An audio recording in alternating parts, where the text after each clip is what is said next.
श्री स्वामी समर्थ श्री गुरुदेव दत्त.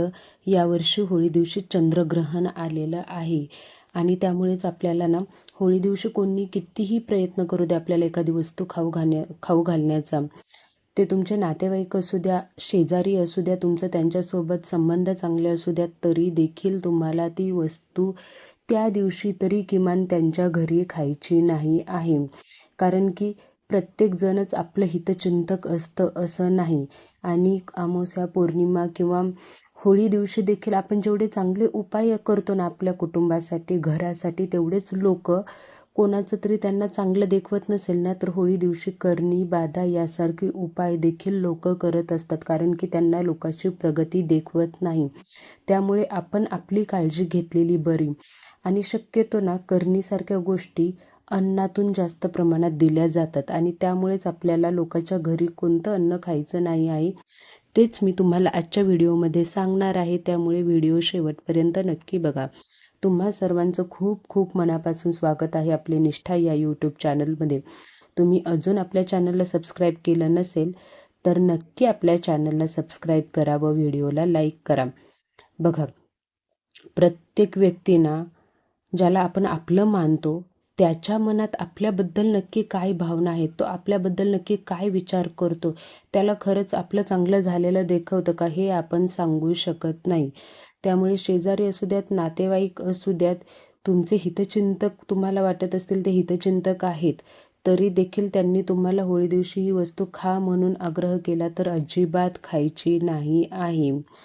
इथे कोणीच कोणाचं नसतं. प्रत्येकाचे खायचे दात वेगळे असतात आणि दाखवायचे दात वेगळे असतात. जेव्हा तुम्हाला एखादा चांगला जॉब लागतो ना, 1,00,000 2,00,000 पगारीचा, किंवा तुमचं बिझनेसमध्ये प्रॉफिट होतं ना, त्यावेळेस जरी तुम्हाला म्हटले ना, अरे वा वा वा, खूप छान झालं तुझ्यासोबत, असाच प्रगती कर, असंच होऊ दे तुझ्यासोबत, तुम्ही घर घेतलं तर खूप छान झालं, असं तुम्हाला तोंडावर म्हटले ना, तरी त्यांची आतली आत आग होत असते की याची प्रगती कशी काय होते असं त्यांना वाटत असतं. त्याच्यामुळे तुम्ही प्रत्येक माणसावर विश्वास ठेवू शकत नाही. भरपूर लोक ज्यांचं मन चांगली नाहीत ना, अशी लोक होळीला करणी बाधा अशा प्रकारचे उपाय करत असतात. त्यामुळे आपण आपली काळजी घ्यायची आहे. आपण आपलं स्वतःचं संरक्षण या लोकांपासून करायचं आहे. कारण की ते तुमचे हितचिंतक कधीच नसतात. असं मी म्हणत नाही आहे की प्रत्येक तुमचा शेजारी तुमच्याबद्दल वाईटच विचार करतो किंवा प्रत्येक तुमचा नातेवाईक तुमच्याबद्दल वाईटच विचार करतो. पण प्रमाण खूप जास्त असतं की लोकांना कोणाचं चांगलं झालेलं देखवत नाही. तुम्ही जर आहे त्या परिस्थितीत राहत असाल, तुमची प्रगती होत नसेल ना, तर ते तुमच्याबद्दल काही विचार करणार नाही आहेत. पण जर का तुमची प्रगती होत असेल, तुमचं इन्कम वाढत असेल, तुम्ही गाडी, बंगला, घर घेत राहत असाल, शेती घेत राहत असाल, तर तो तुमचा कितीही म्हणजे कितीही जवळचा, कितीही विश्वासातला व्यक्ती असू द्या, त्याच्या मनामध्ये तुमच्याबद्दल चुकीचीच भावना निर्माण होणार आहे. तुमच्याबद्दल त्याला वाईटच वाटणार आहे की हा कसा कायच प्रगती करतो, हा कसा कायच पुढे जातो. आणि मग असे लोक तुमच्यावरती करणी बाधा करू शकतात. त्यामुळे तुम्हाला काय करायचं आहे, तर होळी दिवशी तुम्ही कोणाकडे गेलात, आजूबाजूला गेलात आणि तुम्हाला जर त्यांनी हे खायला घेतलं, आता आपण कसं समजायचं की तो आपल्यासोबत हेच करतच आहे करणी. तर कधी कधी काय होतं, आपण खायला गेलो आणि आपण त्यांच्या घरी गेलो ना, ते 1 वेळेस किंवा 2 वेळेस विचारतात, चहा घेणार का किंवा जेवणार का. तर आपण नाही म्हटलं की जास्त विनवणी करत नाही.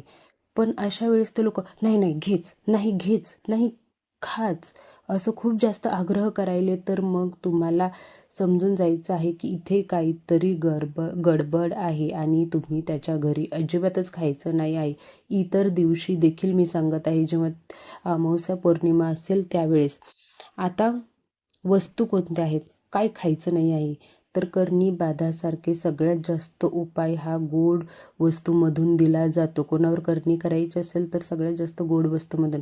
त्याच्यामध्ये मग बासुंदी असू द्या, लाडू असू द्या, पुरणपोळी असू द्या, पेढे असू द्या, कुठलाही गोड पदार्थ असू द्या, चहा असू द्या, त्यामध्ये ते काय करतील, लवंग, इलायची, जायफळ याची पूड टाकून करणी बाधा करतील.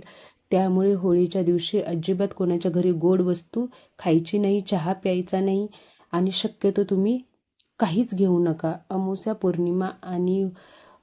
पौर्णिमेला तर नाहीच नाही, पण होळी दिवशी तर तुम्हाला हा नियम पाळायचाच आहे की लोकांच्या घरी आपण काही खायचं नाही, प्यायचं नाही आहे. कारण की प्रत्येकाचंच मन चांगलं असेल असं आपण सांगू शकत नाही. त्यामुळे आपण आपली काळजी घ्यायची आहे.